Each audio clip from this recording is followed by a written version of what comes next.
Thanks a lot for coming tonight. And I just want to, I'm going to hand over very shortly to Issam. But before I do that, I'm just want to let you know why this has come about, actually. It's because we are now in the 75th anniversary of the Nakba.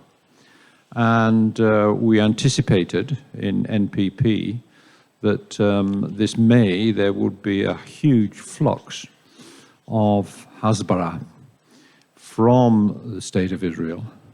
And we did think that we should meet that at least as well as we can, and to let people know what the story of Palestine's about. So we've decided to do one event per month throughout the year. Next month we will be streaming, so you can stay at home. We will be streaming a film. What's it called now? Nela and the Uprising. It's a very nice little film. I don't know whether you've seen it before, but that will be available to anybody and everyone. We're doing that in conjunction with Daisy, what's his second name? Daisy Brooke, I think it is, who specializes in streaming films, actually. And then we've got two visitors in the summer, one from the United States of America. He's an expatriate Palestinian, Najib Joe Hakim. And hopefully this year you will be able to meet Sabrine Mukaka Zaidan, who was awarded a visa 2 days after she was due to travel last year, and she couldn't make it because of that. You know, it's the usual tactic. But we're applying early this year, and hopefully, and she did get a visa. So the fact is that she fulfills the visa requirements. But you never know with these people. Actually, we've got to go through another visa application, different one altogether, and so on and so forth. Anyway, those are the things that we're hoping for. So yeah, we've got we've got Ilan Pape and Ramzi Baroud later on in the year, and so on and so forth. So we've got a nice varied program for you over the year. So that's just to let you know what we have in mind and what the reason for that is. We're trying to keep the voice of Palestine alive throughout this year. So without further ado, it's over to Issam Bassalat, who will chair the meeting tonight. A lot of people will know Issam. He may want to introduce himself, but over to you, Issam. Okay, good evening, everybody. First of all, I would like to thank the network of Photographers for Palestine for arranging this discussion, and I'm honored to moderate it. I'm not going to talk too much, but to let my panel here to introduce their understanding what does mean to stand up for Palestinian, what does mean solidarity. Obviously, we're talking about many aspects of the Palestinian cause. And the good news that the Palestinian cause, thanks to the effort of many individuals and institutions all over the world, it became a subject of a day, not only the only Zionist narrative, and which dominated for years the public and the politician.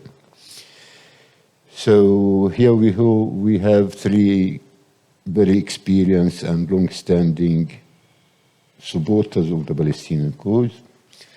Eurig, as a chair of Scottish Palestine Solidarity Campaign and member of the Green Party, as well as author of the environmental aspect of the Palestinian cause. We have Naomi, who is a long-standing anti-Zionist Jew from Glasgow, which is a very important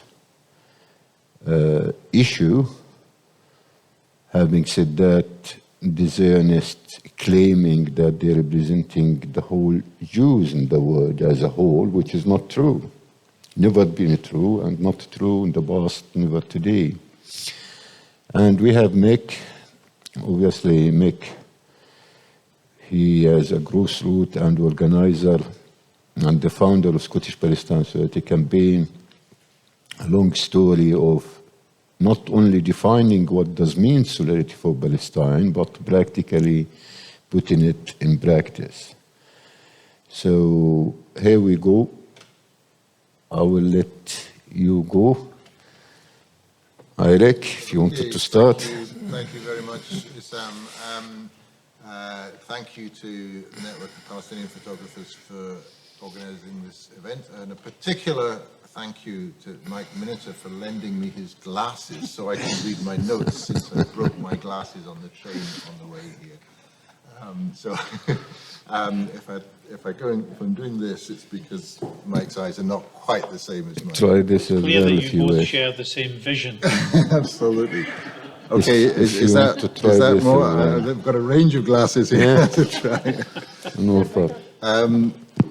Okay, when I prepared what I was going to say, I was thinking that I might be speaking to people who might not be Palestine activists. I can see in front of me a number, all of the audience could be sitting in my seat as activists talking about what really is solidarity with Palestine. So I'm hoping this is a prompt for discussion rather than me and bringing in any particular expertise or insights. But I'm happy to share a few thoughts with that in mind. So first of all, as Sam said, I'm an environmentalist, and really my conversion from being somebody sympathetic to the cause of Palestine towards being somebody who was active in solidarity with Palestine really came through my environmentalism. And I'm sure that everybody here has got different stories about how they became active in solidarity with Palestine. But if I tell my story about as an environmentalist, I mean, my first proper job was as an environmental scientist. I worked in environmental education for a while. I worked for Friends of the Earth for a while. So I've been involved in that kind of environmentalism for a long time. And I had the opportunity in 2010 to take part in a study tour of the Jewish National Fund organized by Scottish Palestine Solidarity Campaign. Jewish National Fund, as I'm sure people here know, claims to be an environmental organization. If you look at their website, they claim to be the world's oldest environmental organization and Israel's biggest environmental organization. They talk about the work that they do planting trees, protecting forests, providing parks for access, research into water, conservation, environmental education, etc. And of course, during the study tour, we saw the parks and the forests that the JNF had, and the remains of the Palestinian villages that have been depopulated by the JNF or by at the instruction of the JNF, and the destruction of the villages on that land. So it became very clear that what the JNF was an agent of settler colonization, of ethnic cleansing. And so that was, if you like, my introduction to what is at the heart of the issue in Israel and Palestine, is that Israel is a settler colonial project, which means that it is about ethnic cleansing of the Palestinian people. And the JNF, when it was set up in 1901, that was very clear what it was about. It was a colonial organization designed to replace the indigenous Palestinian population with Jewish settlers from out with Palestine. So if their environmental organization is essentially fundamentally a tool of ethnic cleansing, that gave me a kind of clue as to what solidarity with the Palestinian people might be. So initially, what I did was start to talk to other environmentalists, put motions to organizations I was involved with, particularly Friends of the Earth. I was on the board of Friends of the Earth at the time. I put a motion about the JNF, a motion about Palestine, and found a very receptive audience amongst the environmentalists when people found, when the story that I've just said was explained to them, that this so-called environmental organization was a greenwash for ethnic cleansing, and it exposes that the Zionist project is actually one of settler colonialism, then people understood it. And similar messages went around other environmental organizations. And so I got a bit of a name for talking about Palestine in environmental circles, and as a result of which I was invited by Friends of the Earth International to take part in an observer mission, what they called an observer mission to Palestine, to feed back to Friends of the Earth International, the confederation of Friends of the Earth groups, 70-odd members all over the world, about the situation in Palestine. So I went to the West Bank, was shown various environmental violations within the West Bank that directly resulted from the Israeli occupation, and was part of a co-author of a report with Abir al-Butma from Palestine and Bobby Peake from South Africa, called Environmental Nakba. You can Google Environmental Nakba, it's available online.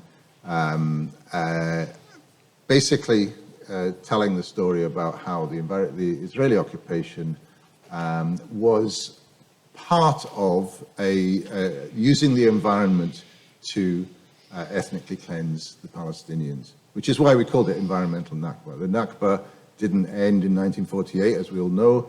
The ethnic cleansing of Palestinians has been an ongoing project, and the environmental devastation is just one of the tools that's being used.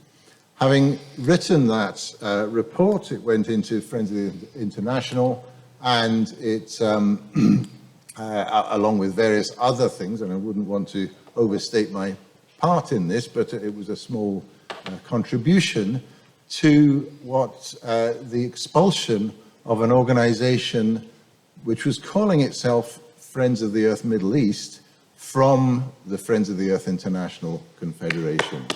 Oh, yeah. Friends of the Earth, what was Friends of the Earth Middle East, now called EcoPeace, was an alliance of Palestinians, Jordanians, and Israelis working together, promoting themselves as we need to work together to save the environment, but in doing so would not critique the colonization of Palestine. They were a normalization project, as we would call them.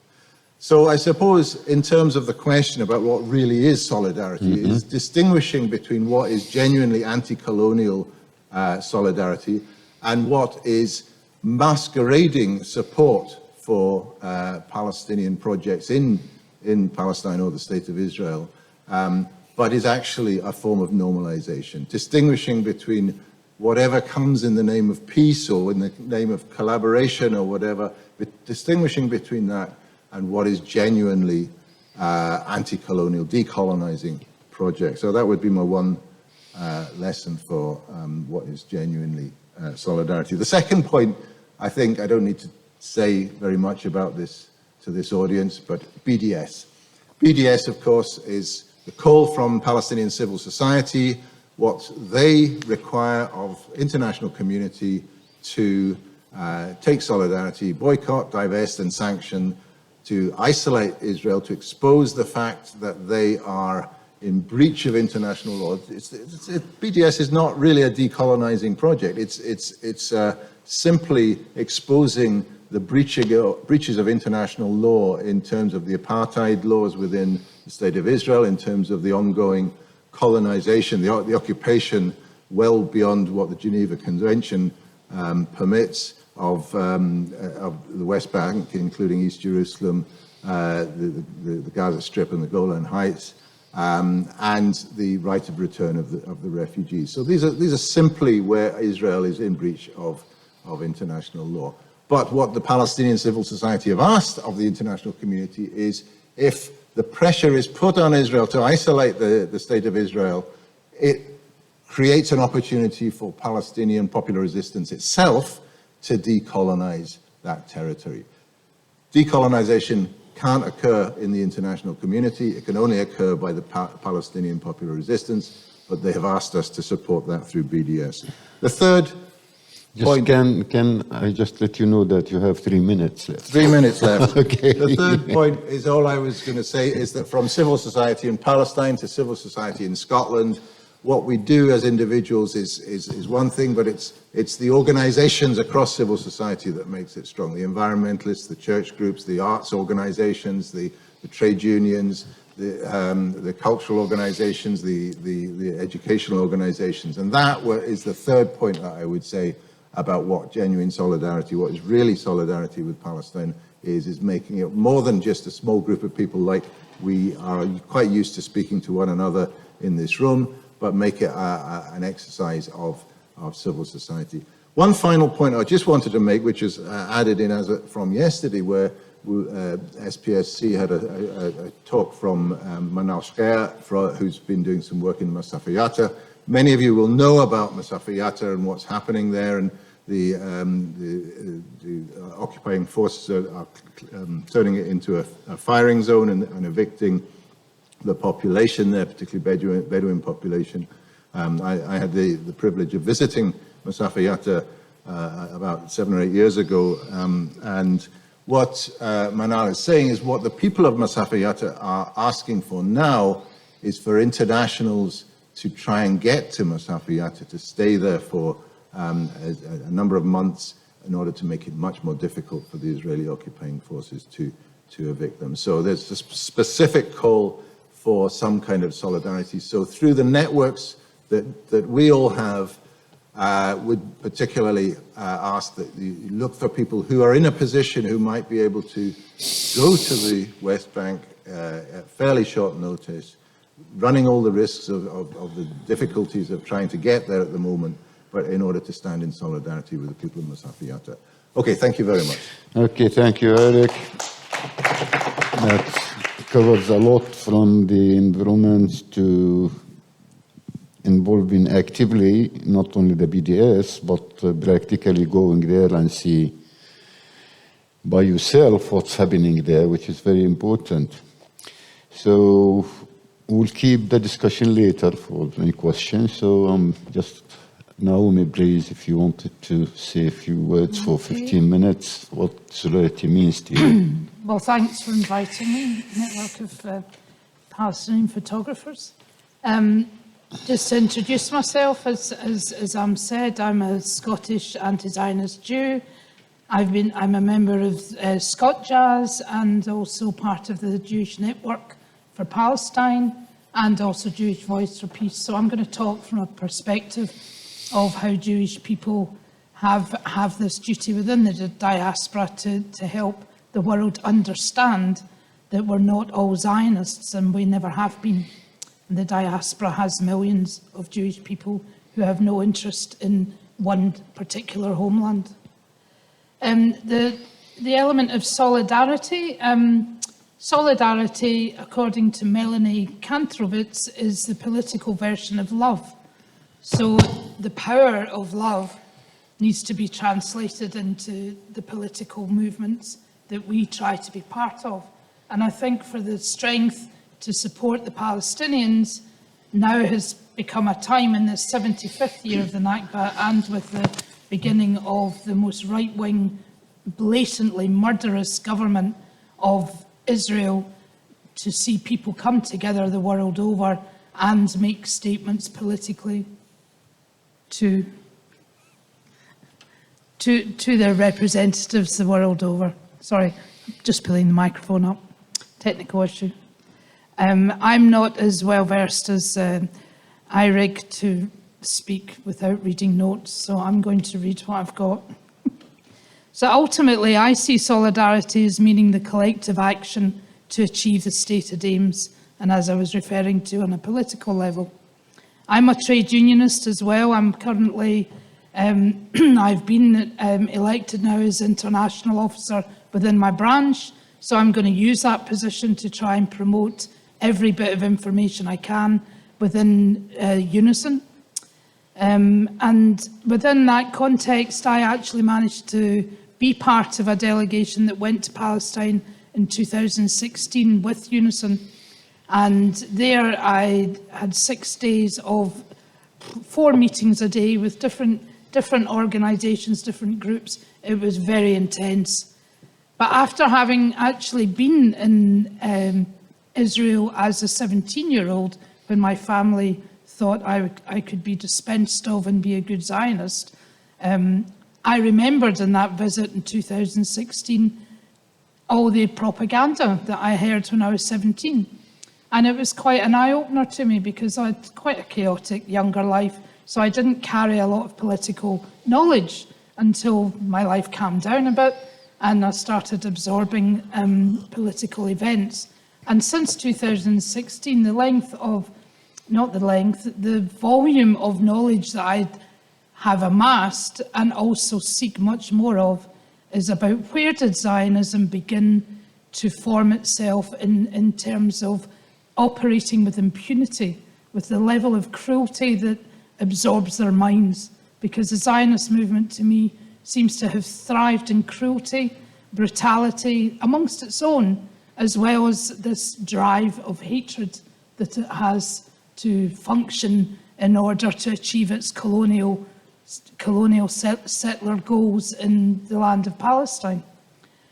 So there's quite a lot to learn, and all of it is interlaced with involvement from our government in Britain and, of course, the American government that funds Israel through all the tax dollars. And young Jews today in America are much better informed about the level of involvement that their government in America is using their money to fund the murder of people in Palestine and what we see as the potential of greater Israel.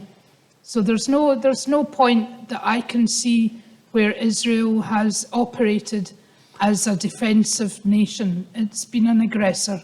It's been an aggressor since it started in 1948. The British Mandate set the path 100 years ago and started this brutality towards people in a land where they had lived for generations, where they had tended the land, where they have brought up many generations of wonderful people who know how to have a relationship with their land. That's not what happens at the moment.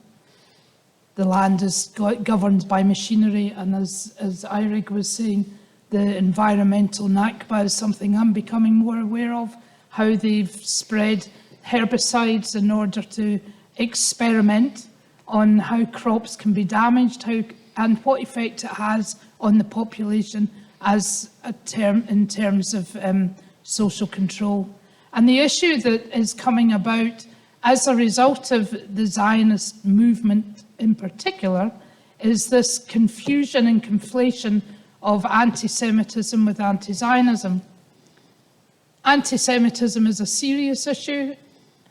Anti-Zion accusing, and if you're accusing people who criticize Israel of being anti-Semitic, I see that as a cheap diversion of what the real meaning of anti-Semitism is. And a lot of attacks on Jewish cemeteries within diasporic communities is actually hatred of Israel.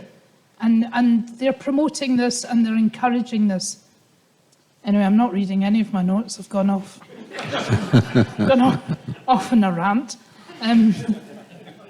But if we want to look at activism and where it's been successful and lessons that we've learned in the past, we can look at the anti-apartheid movement that happened in South Africa, because it brought down apartheid in South Africa. It was the coming together of generations of activists throughout the world, together with trade unions and key politicians. Dismantling apartheid was the key aim of the anti-apartheid movement, but what we need to keep in sight is a complete dismantling of the colonial project and have a restoration of Palestinian rights to housing, civil liberties and economic equality.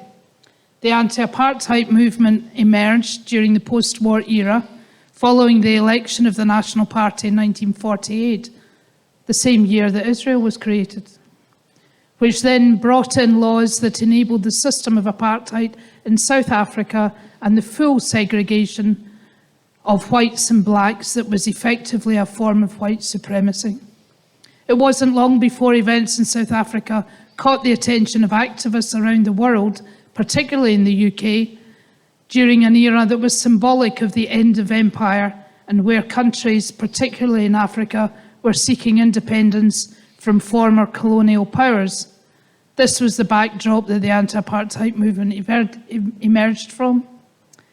A paper from the Journal of Southern African Studies charts the emergence of the anti-apartheid movement in the UK. Spearheading the movement in South Africa was an African National Congress and the South African Indian Congress, influenced by Gandhi's independence movement in India. During the 1950s, protests against the regime began to build. This was against a backdrop of a continued clampdown and increased repression by the authorities. However, two actions demonstrated how effective boycotting can be, and that's where we have to rely on the energy of BDS and faith of the successful boycotting of the apartheid regime in South Africa, of the economic wealth. In South Africa, and well, actually, if I'll just go with what I've written, in the towns of Everton and Alexandra, residents walked to destinations or used the less efficient rail service instead of buses as a protest against rising fares. After a year, the bus company relented, withdrew the fare increases and agreed to build bus shelters and to run buses to a timetable drawn up in consultation with the residents. The grassroots had a power to rise up and control what was happening to them. I'm not sure how it's hard to replicate that in terms of the Palestinian case, because Israel has systematically removed leadership from the Palestinian communities. The British did it first. So they've systematically had their societies fragmented. They've systematically had leadership removed, whether jailed or killed. And that makes it very hard at this point in time for leadership to emerge. The young generation at the moment do not see any political, you can correct me if I'm wrong, but I don't sense that there's any political choices that they see available to them. The Palestinian Authority is powerless, is merely a puppet of politics. The PLO has basically lost its influence in any sense since the Oslo Accords, which people now realise were not a sincere effort at peace at all within the nation.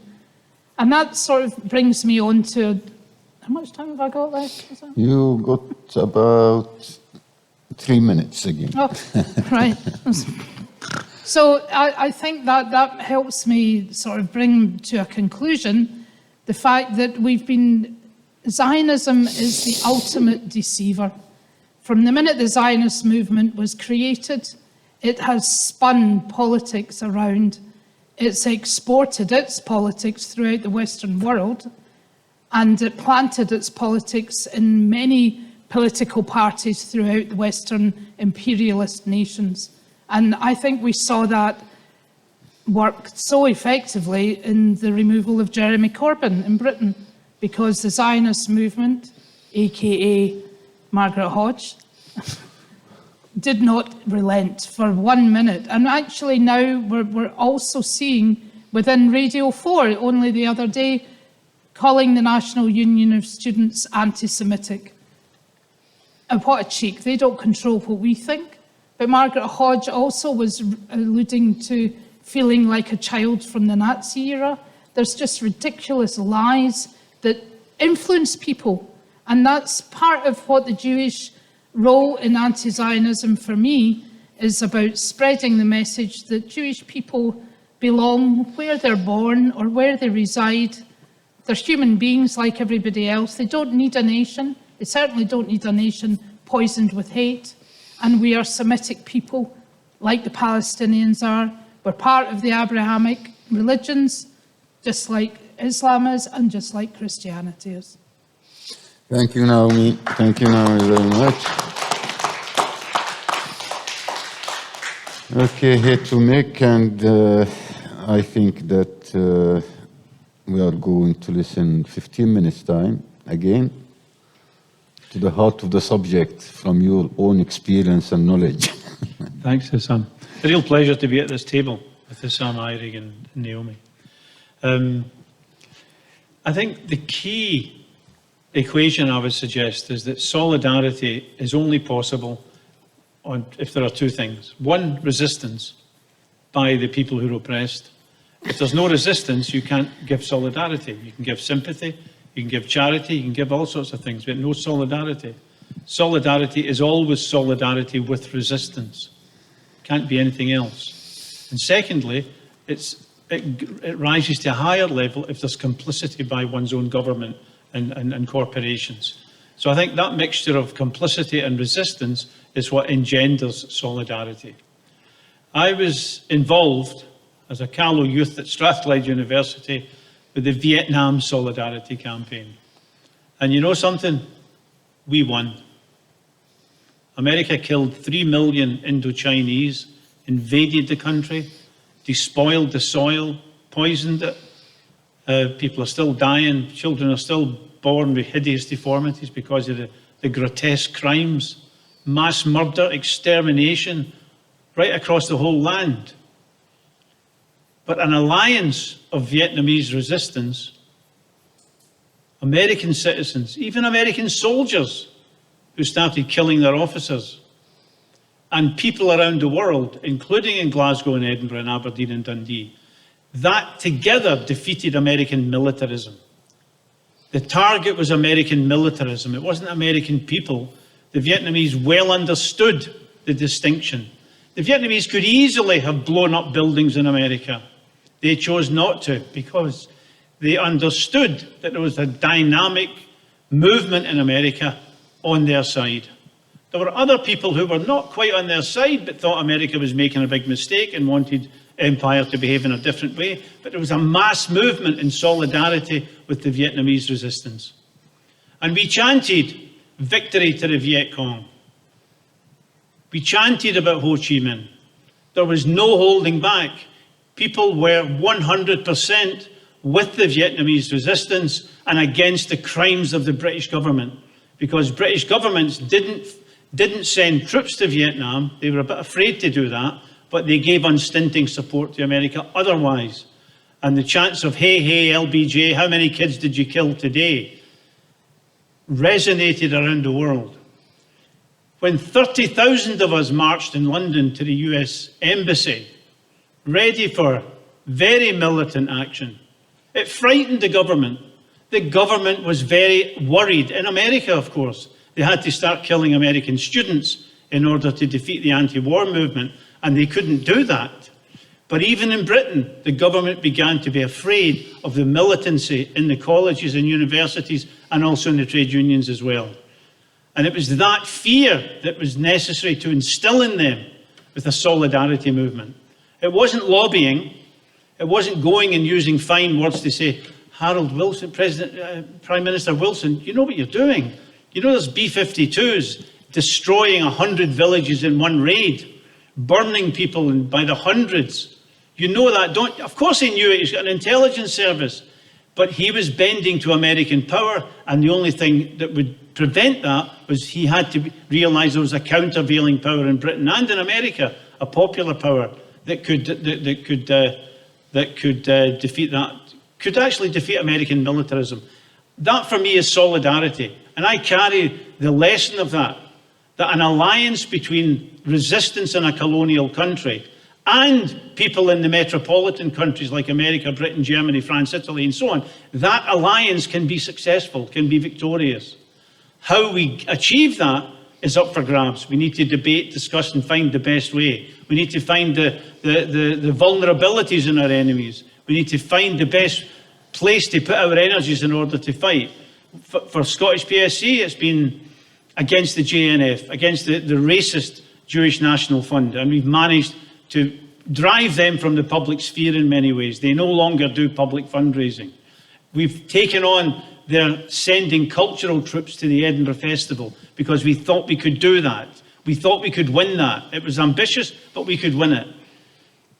We take on musical quartets and disrupt that.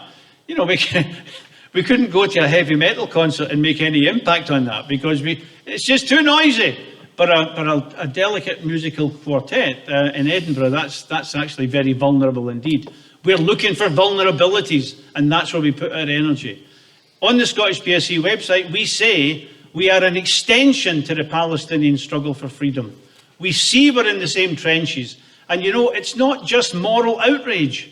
If you go to Palestine, you'll be morally outraged. The shoot to kill, the killing today of a man who argued with a soldier at a checkpoint.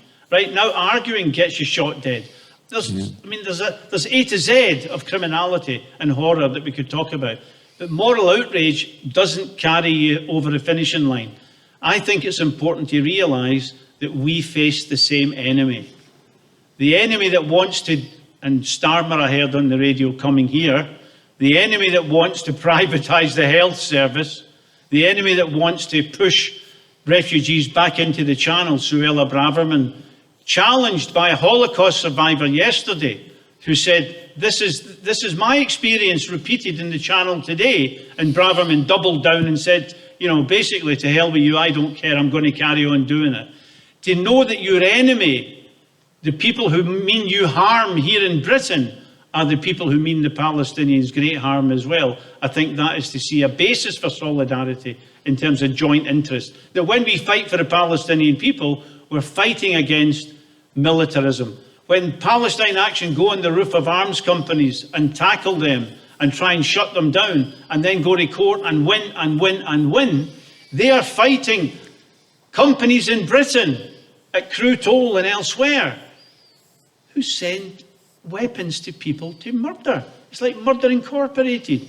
Britain still sells, as far as I know, they did 2 years ago, sniper rifle parts to the Israelis while they were mowing down industrial numbers of Palestinians in the Great March of Return, killing hundreds and maiming many, many thousands, deliberately maiming them.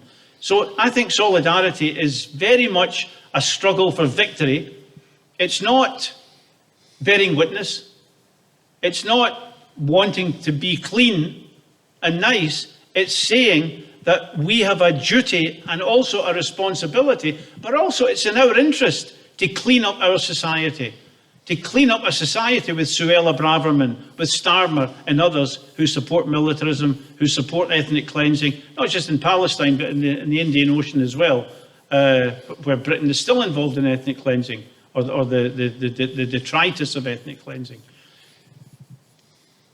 So I think solidarity means being in the trenches with the people who are being violated by our governments, by our corporations, and not to take up that struggle, not to be in solidarity with them, is to allow our lives here to be dictated by the very worst elements in society. Edward Said chastised Yasser Arafat for going to America and meeting with Zionist organizations. In his eloquent way, he said, what the hell are you doing? When you go to America, go and speak to black groups. Go and speak to the groups who are possible allies for the Palestinian struggle. Don't go and speak to your enemies. Don't go and speak to the people who are the very worst, the very last people who'll ever come over to your side. So in terms of solidarity, Eirig's been a great outreach into the environmental movement. We have to be looking for allies, but we have to know who our allies are not. And let's be sober about this. The Confederation of Friends of Israel in Scotland organised an event very near here, supporting everything Israeli. Everything. Ethnic cleansing, killing, etc., etc. That meeting was endorsed by Nicola Sturgeon, Anybody in the SNP here? Raised the issue. Was endorsed by the Labour Party leader, Kezia Dugdale at that time. Anybody in the Labour Party? Raise it. And the Lib Dem guy as well, of course. Now, the Confederation of Friends of Israel talk about euthanizing Palestinians. Some of them welcomed the massacre in the Christchurch Mosque 3 years ago, in 2 different mosques by a white supremacist. Some of them on their Facebook, I've got the images, welcomed this. This organisation is so degenerate, it's beyond the pale. Sturgeon, Dugdale, the Labour Party, the SNP endorsed their event, and when they were written to and asked to stop it, they didn't even answer. A left-wing group organises an anti-racism march in Glasgow every year. Israeli flags are allowed. Zionism, anti-Zionism is anti-Semitism is carried on that march. It's the degree of complicity in Britain bites really deep. It's not just the government. It's not just a corporate Britain. It comes right down to something very near us. Issam may remember I was involved in a particular fight with somebody. It was an SNP MP who boasted how he went into Westminster and wore a little Palestine pin like this. In fact, exactly this. But he wrote an article about how anti-Semitic the pro-Palestine movement was. It was a disgusting article. It was early in the current barrage that's now led to the IHRA and everything else. But he wasn't a false friend. He was the most meagre, timid, wearing a badge, and he wanted a medal struck for him. And at the same time, he's attacking us as anti-Semitic.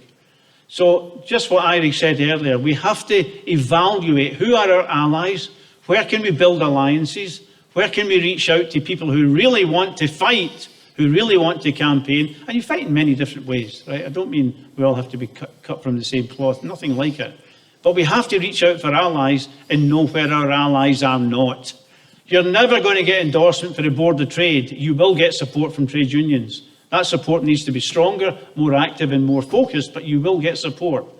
And therefore we have to conclude where our allies are and where they are not. I'll just finish by saying the Zios organise. I've got a picture of something called a political training day that took place in Glasgow.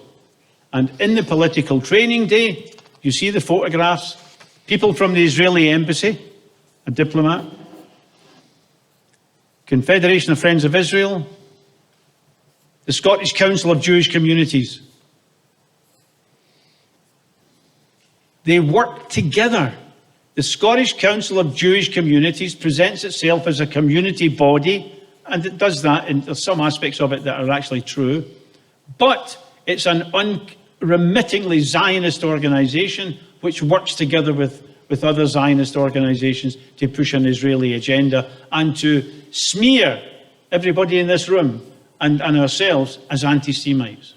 They don't stop. They're at it. Now, if you say the National Union of Students, the Union of Jewish Students, works as part of the Zionist lobby in Britain, anti-Semitic, and you'll be kicked out of your job, and you'll face all sorts of smears. It's true. We have the photographs. You know, what's that? Just that Scottish comedian. Anyway, he's dead funny, but he does a. He went to the same school as me, Holyrood. Frankie Boyle does a really funny skit. You know, I'm old enough to remember a TV series called Columbo. You know, a wee grubby guy with a trench coat and so on, and he shuffled about, and he always solved the case. But it was a very funny program, because you saw the murder at the beginning. You saw the murder at the start, and then the program was all about how Columbo would solve it and put 2 and 2 together and finally get his man or his woman at the end. In terms of Zionism, and Frankie Boyle would joke, he and his granny would be watching the program, and his granny would say, "I think it was so-and-so did it." Granny, we saw it at the beginning. Frank, we saw it. Oh no, I think it was a guy with a black... Granny, we saw it! Right? Now with Zionism, we saw it, we know it all. They are open, they're public. They want no Palestinians left in Palestine. They want ethnic cleansing to run the whole gamut. They're racist to the core. Their origins reach back. The father of settlement in the land of Israel, Arthur Rupin, met with Hitler's chief racial scientist in 1933, and they got on swimmingly. They both agreed Jews should get the hell out of Europe. They both agreed they had no place in Europe. They worked together with the Nazis up until and just before the final solution. I'm not saying before the final solution, they worked together hand in glove. And not just the Nazis, every anti-Semite who said Jews out of Europe, who's going to agree with them? The anti-Semites are going to agree with them. If, God forbid, Muslims decided Britain was a lost cause and they were leaving somewhere to violate some people somewhere else in the world, God forbid that should happen. It's a mind experiment. But if some Muslims did say that, who's going to support them? It'll be the neo-Nazis. It'll be the worst elements who hate Muslims would join in. Look, I'll finish by saying this. Yes, please do. Yeah. I'm sorry, I really try and finish meetings 18 No, times. you are okay within the time, but yeah. By saying 18 times, I'll finish now, but I will finish now. This is the time we're alive. Our government, our corporate structures, elements of society, right down to the whole of Parliament, virtually the whole of Edinburgh City Council, if you watch the video, how they adopted the IHRA and so on, are complicit in the crimes. But the Palestinians continue to resist. They continue to resist. And as long as they resist, it's a time bomb ticking underneath the Zionist project, and they can ultimately be victorious. 1 million Algerians died, 3 million Vietnamese died, countless people across the world have died struggling for their freedom. The Palestinians are paying a very high cost indeed, but they can ultimately be victorious, and we can lessen the cost. Okay, thank you, Mick. Just talking a little bit about the Palestinian people resistance, I can assure you what's happening actually not during today or yesterday or a month ago or years ago. I think that our people, they prove day after day that's no other way than resisting the Zionist colonialist settler project. When you think about it, from the beginning of the year until now, yesterday there been 13 youngsters being shot dead because they just resisting the Israeli military. And just before we came here, somebody mentioned about this 47 years old by name of Muhammad Abu Kahle near Jerusalem. He was driving a car with his son. They've been stopped. They wanted to take his son from the car. So he started arguing with them why, and they shot him dead. Just as simple as that. This is just hours ago. Anyhow, one aspect which I would like as a Palestinian now to emphasize, which it is very important. I know that the Palestinian cause for all of you is a just cause. But the aspect which Mick touched upon, it is not only morally to support the Palestinians, stand in solidarity with them. It is in the interest of the people of this country when you think about it. When you're standing for Palestine with the whole aspect of the Palestinian cause, you're defending yourself, you're defending your rights as a citizen here, you're defending all the problems which you are facing. This is a very, very important message. Anyhow, I know I'm not going to breach on the breaches here. All of you are aware and you are active, but please do, if anybody wanted to raise an issue, to comment, just stand up and go ahead.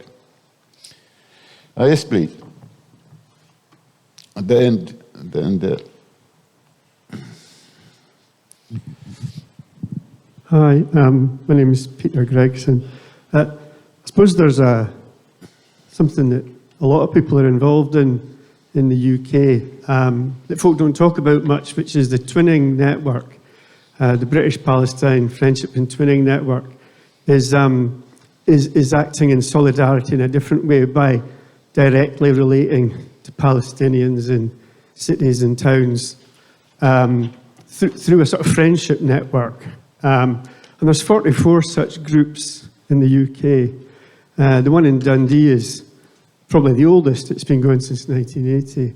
And this, to me, is quite significant because the one in Dundee is very established. It's got the Fire Brigades Union heavily involved. And I mean, they actually got a fire engine to Nablus, and they bring firefighters from Nablus to Dundee to train. And they do a lot of work with schools. So they're building quite strong links amongst the community of Dundee, which is obviously helped by a very supportive Dundee council. And so quite often these groups are twinning without much support from the council. I mean, I'm chairman of the Edina Gaza Twinning Association, so we work with Gaza and we do everything online. So we promote people getting websites built in Gaza because they're all learning IT because the Israelis can't control the internet. And we do classes every week with people in Gaza who want to learn better English. And we learn a bit of Arabic. And it's all free because it's on Zoom. So this is a way of telling people in Gaza that they're not alone. Because a lot of people in Gaza think everyone in the world hates them, you know. You can imagine kids growing up with that kind of idea. So we make a big effort to work with children. So that's one kind of solidarity. I think looking at what Palestinians want is a big question for me. And it seems clear to me that Palestinians don't want a two-state solution. The bulk of Palestinians would say that they want a single-state solution, that they don't want Israel to continue.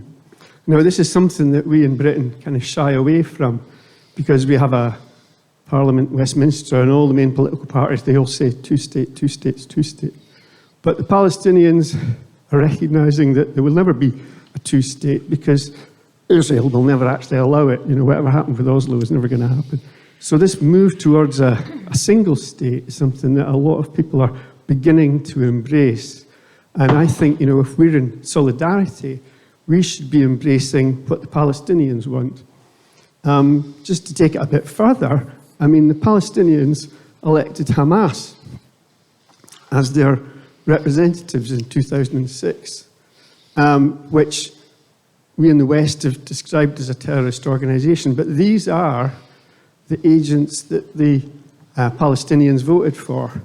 And I think this is a huge problem because the people that the Palestinians elected are deemed criminals in this country.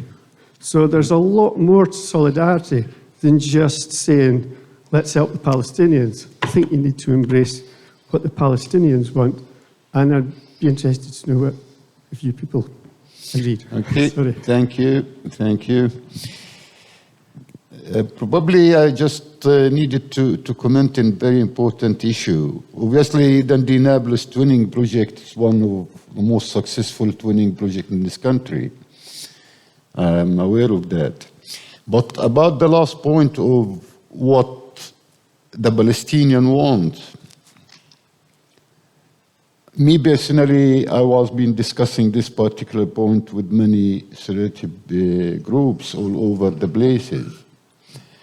People historically, when they talked about one-state solution or two-state solution or three-state solution, that's not the right way to tackle the Palestinian issue, I think. That's my views.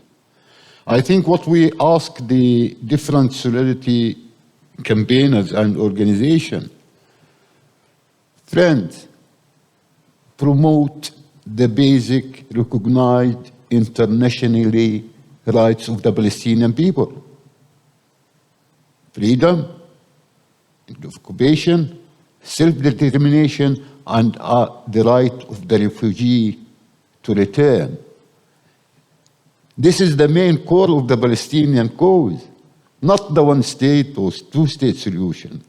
Once these basic internationally recognized rights are achieved, then it would be up to us, our neighbors, whoever, to do a one state, 3 states, 5 states, asking union with, I don't know, Chile or Nepal. It's up to us. The main issue now, it is not the one state solution or 2 state solution.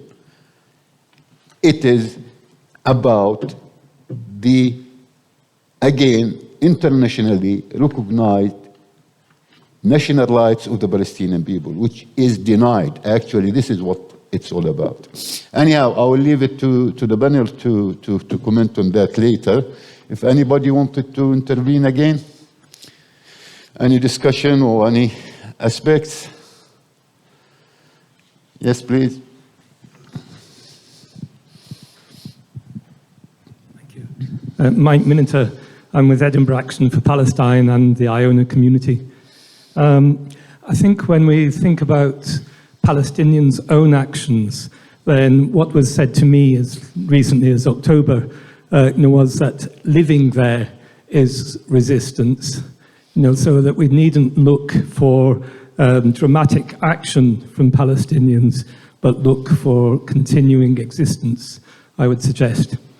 And the question that I'd like to ask is, recently, we've seen the extremism of the Israeli government, and their own words make blatant those things which we used to have to argue for.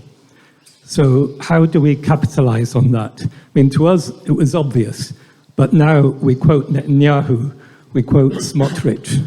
We don't need to say, I have seen. And so how do we build on that?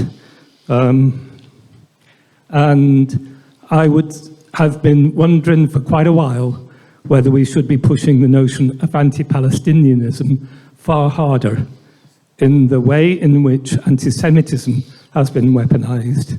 If you look at the IHRA statement and then invert that and say, well, this is what it says is anti-Semitic, but look at what Israel is doing.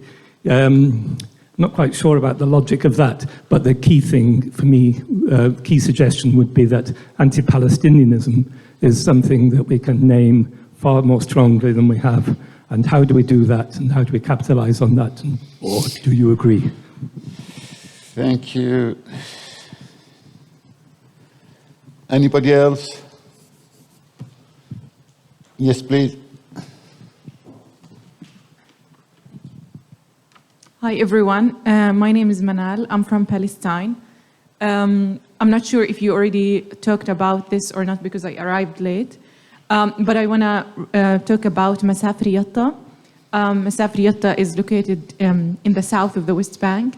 And I just wanted to say that we should increase more actions, solidarity actions, and awareness-raising actions about what is happening in Masafir Yatta, because the new Israeli government is accelerating and intensifying its ethnic cleansing practices of Masafir Yatta. And recently, the Israeli government announced that they will displace for people living in 14 communities in Masafir Yatta, which are located in an area that is classified by the Israelis as firing zone 918. So people on Masafir Yatta really need our support. Exposing what is happening is really important, and also visiting them and showing solidarity with them, having kind of events, webinars, connecting with people on the ground is really important, because they are doing their best to stay on the land, but this regime is very vicious and they are intensifying violence against them in order to ethnically cleanse them. So, yeah, we need more actions in order to stop that, or at least to expose what is happening. Thank you. Thank you, Anna. Any other comments, questions? Okay, but also you wanted to tackle a few issues which was being raised there. Eurig, any? Thanks, Manal. I made a brief mention of Masafayata earlier, but thank you very much. And so I just reiterate, if anybody knows anybody who may be in a position to go to Masafayata in solidarity, speak to Manal at the end. She's the oracle on that. Maybe a couple of things. So I suppose working through this, I'm inclined to agree with Issam. There's a logic to the one democratic state argument, but I don't think it's any of my business how many states. If any of the states that are occurring in the Middle East exploit or demonize or expel or persecute or murder any other group as a result of their ethnicity or their indigeneity, then I do have a responsibility to stand in solidarity with the oppressed groups, however many states. But it's up to the Palestinians to decide how many states, even though I can see the logic to the one democratic state argument. I think the opportunities that Mike made about the right-wing government, as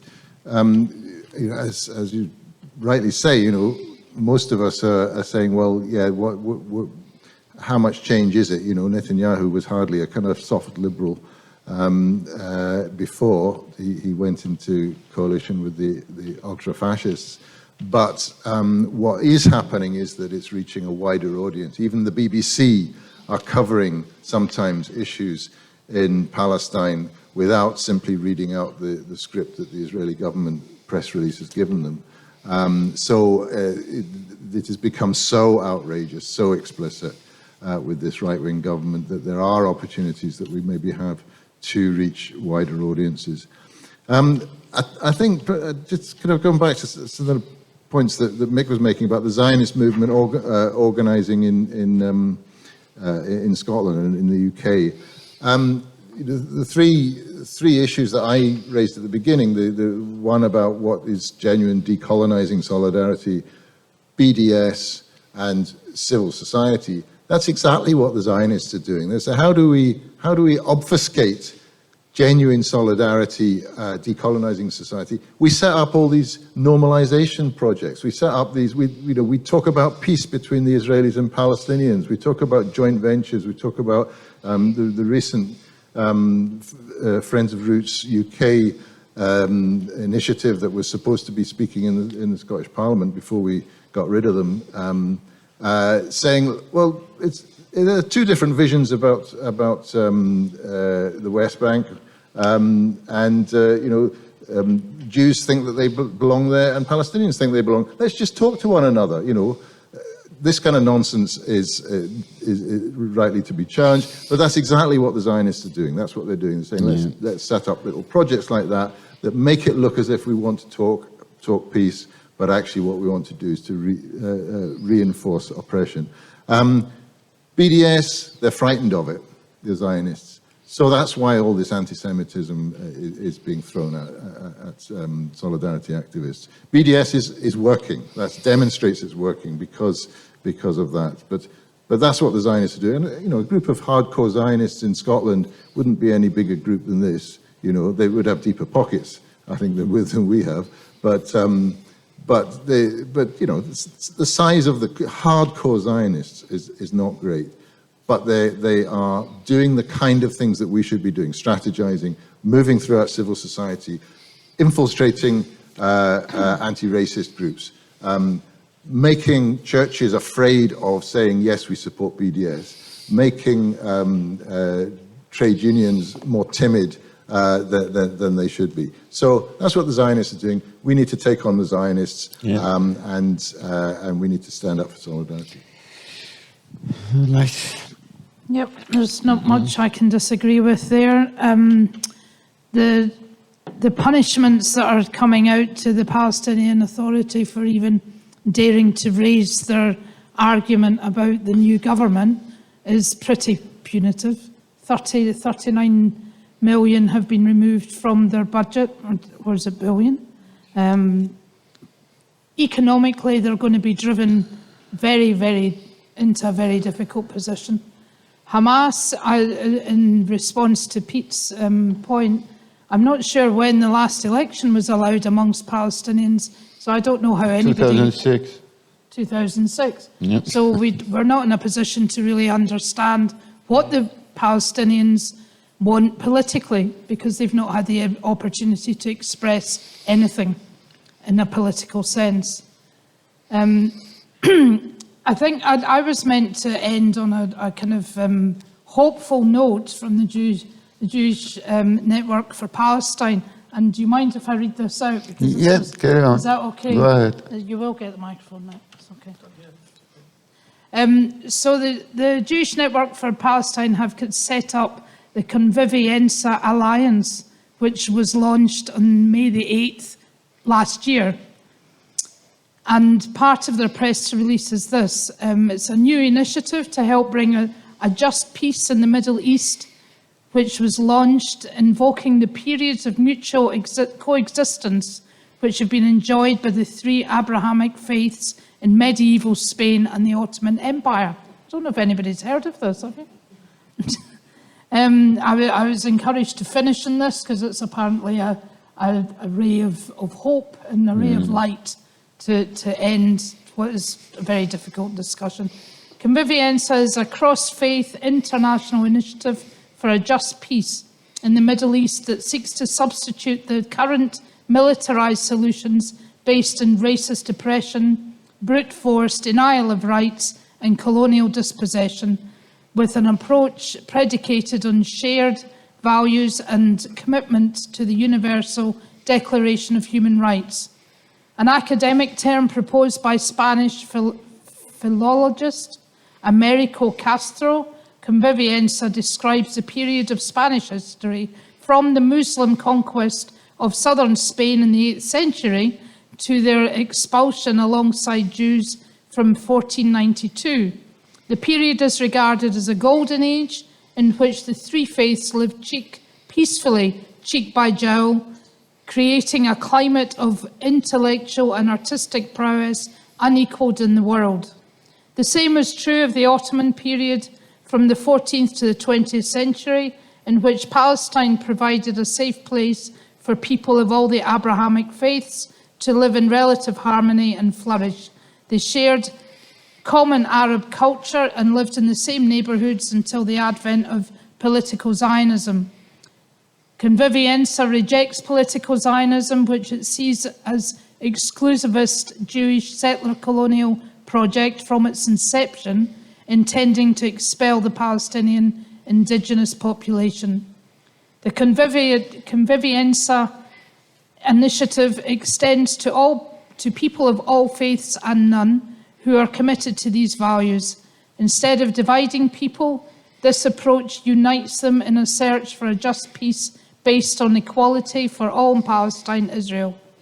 It hopes to draw on the concept of justice that is central to all three monotheistic faiths, aiming to create a political system that combines equality, justice, and universal human rights in order to deliver peace, democracy, and the rule of law.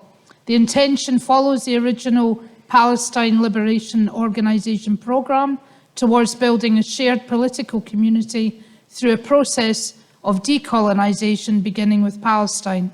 This requires an end to Zionism, apartheid and occupation, and building a just and democratic civic society in the whole of Palestine.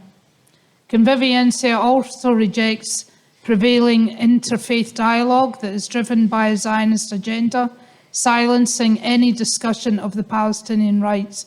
There is more which I'll leave because it's quite long. Yeah, if you could leave some pamphlets for people who wanted to take. Yeah, well, I can maybe copy some in the office. Sure. Okay. I think what comes through to me from that is that the one democratic state which is being promoted from the Palestinian society is something that we adopt, and we bring as much as we can the different groups of activists within Scotland, within Britain, within Europe, to be a stronger voice to support the Palestinians. Without that, our voices drift. Okay, thank you, Naomi and Mick. I think that there's few issues you wanted to comment on, aren't you? Very briefly. Yeah. Twinning is useful, but it's, even at its best in Dundee, it's a charity, and they often look over their shoulders about what they say, because charities have to be looking over their shoulders about what they say, unless they're Zionist charities or right-wing charities. So it can be useful if it's driven from below. On the new government, Mike, I read an interesting article recently. Some people are talking about the new government in Israel as being fascist. And, you know, terminological inexactitude can take you in the wrong direction. The problem with the Zionist government in Israel, Palestine, is it has always been murderous. It has always used naked violence and massacre when appropriate in order to cleanse the land of Palestinians.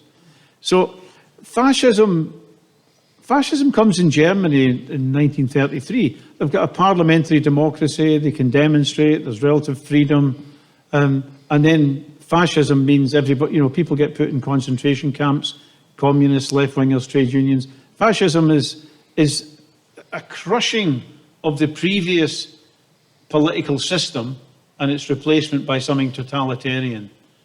I think what's specific about the new government in Israel is that although naked violence, reminiscent of fascism, has always been deployed against the Palestinians, that's not fascism, that's colonialism. That's what's happened in every colony that Europe's ever spawned around the world. What's now happening is people like Smotrich and Ben-Gvir, they're now turning on so-called Jewish leftists, and you're going to get something akin to fascism for Jews. But Palestinians have always lived under naked, massive violence, and I think to talk about the government as fascist is to mask the fact, is to suggest there's a fall from grace where there was no grace before. You know, I'll just make a final remark if I may. I've always thought about the American Constitution, you know, the pursuit of happiness. And I've always thought, imagine you met somebody whose goal in life was the pursuit of happiness. What are you doing in life, son? I want to be happy. I'm pursuing happiness at all costs. It'd be a ludicrous situation. You can't pursue happiness. Fulfillment or happiness comes from other things that you do in life. And peace also is not an absolute goal. You cannot pursue peace in a sense. You can pursue justice and peace will be a byproduct. You can pursue injustice and war will be an inevitable byproduct as well. So in Palestine, it can all be summed up. Eurig early on in this discussion made the point: decolonization, de-Zionization, the removal of the apartheid structures that mean Palestinians. Look, Palestinians I spoke to, if you want to talk about 2 or 3 state solution, one of them said, look, I just want to go 10 kilometres up the road. I can't get there because there's a bloody checkpoint. I can't get to the clinic or see my family because of checkpoints. 2-state, schmoo state. We want to remove the oppressive structures that we have to live under. And I think when we look at it in the round, that's what we should be talking about. Edinburgh friends of it. Shut up. Okay.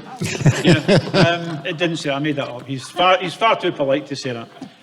Friends, here, you want some hope? Edinburgh Friends of Israel was set up. They've since disappeared. They were set up at a meeting, and most of their groups across Scotland have disappeared. There's just a bunch of rabid nutcases in Glasgow, really, and a couple of people in Inverness, as far as I know. But they were set up in Edinburgh, and there was a brief report about the meeting in the Botanic Gardens. And the guy said, look, there was hardly any Jews there. It was all Christian fundamentalists who were setting it up in Edinburgh, right?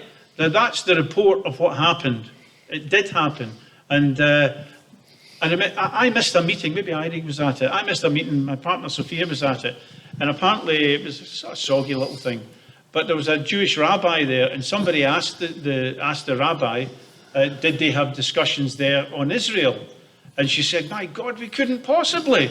That would be civil war. We can only have discussions of Israel in the Jewish community in Edinburgh if somebody comes from the outside to monitor it and keep us away from each other's throats. There is a large proportion of people who don't have the confidence to put their head above the parapet, but they're not bloody Zionists, they're not tough-minded pro-Israel.